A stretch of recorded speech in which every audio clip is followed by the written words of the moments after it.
Well, it is quite the snowy day. We are down here at Centene Park on the St. Lawrence River in Brockville, Ontario. Nice and clear water today. The waves were insane earlier, but everything seemed to have calmed down a bit. I wanted to take a minute to talk about why I will not be getting a buddy heater, or at least I don't think that I'm going to be getting a buddy heater. So a buddy heater is seemingly the most common form of heat for van lifers or car lifers or people that do winter camping and all things like that. And a lot of people swear by them, and I think that those people all have a lot more money than I do, because let me just break down the math for this. For a buddy heater, you need to run on like those little green propane tanks or carry around like the giant white propane tank, which nobody wants to do in a small van space like this or in a car or something like that. But with the buddy heaters, for one, they're facing up towards the ceiling, which is going to be a fire hazard, so you're not going to want to leave that running all night long. I've seen people concerned more about like CO2 emissions, but they've done tons of tests on these things, and people have tested them even running at full blast with all of the windows completely done up.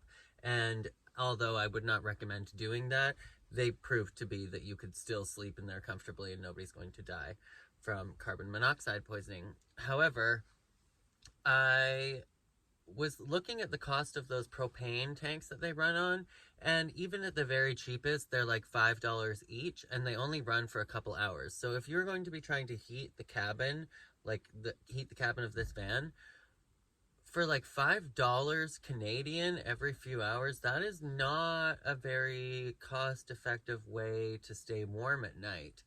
And I've found that even if I just idle my own vehicle, like people say that that is not an efficient way to stay warm, but I'm like, dude, I'm spending way less gas turning on my vehicle for a few minutes every half an hour to an hour while I'm working in here when it's freezing cold outside.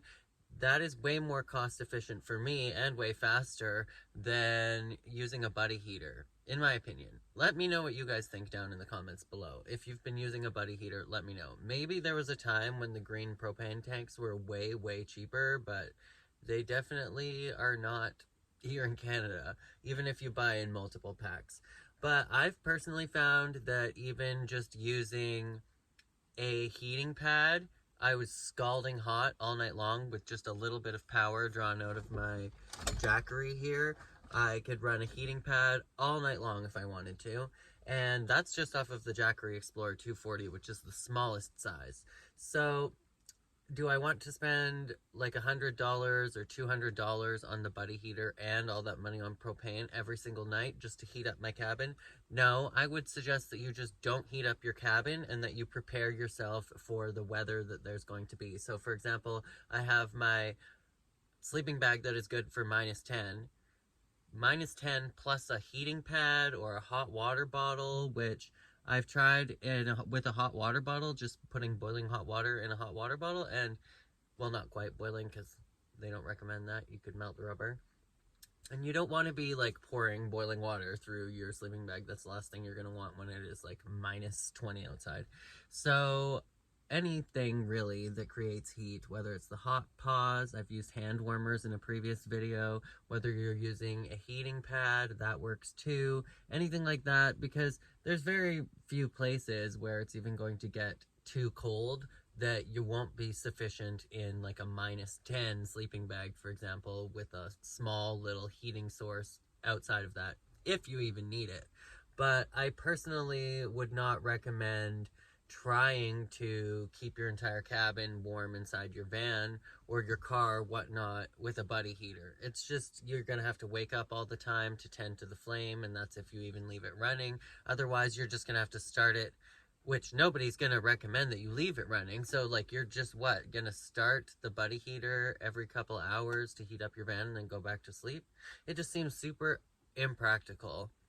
But let me know what you guys think. That's why I don't think that I'll be getting a buddy heater. I might try one out for a video at some point. If Buddy wants to send me a heater, or Mr. Heater wants to send me a heater buddy, go right ahead, I'll try it out, but I just don't think that this would be the most practical solution for my space. Now, adjacent to that, I've heard a lot of people using a diesel heater, and I'm not sure just how loud or how quiet those actually are, but I believe that when hooked up properly that they might be a great option. I'm not too positive. Here, diesel is a little bit more expensive than gas. Again, diesel used to be way cheaper than gas back in the 90s, but I'm not sure how much diesel a diesel heater takes. But from what I've seen, some people have them installed even in a van like this. They have them running all the time, staying warm off of just like a little bit of diesel that goes into the tiny tank. But I'm not too familiar. I'll have to look more into those, and they get those. You can order them from China off of Amazon, apparently. But yeah, that's why I'm not going to be getting a buddy heater, I don't think.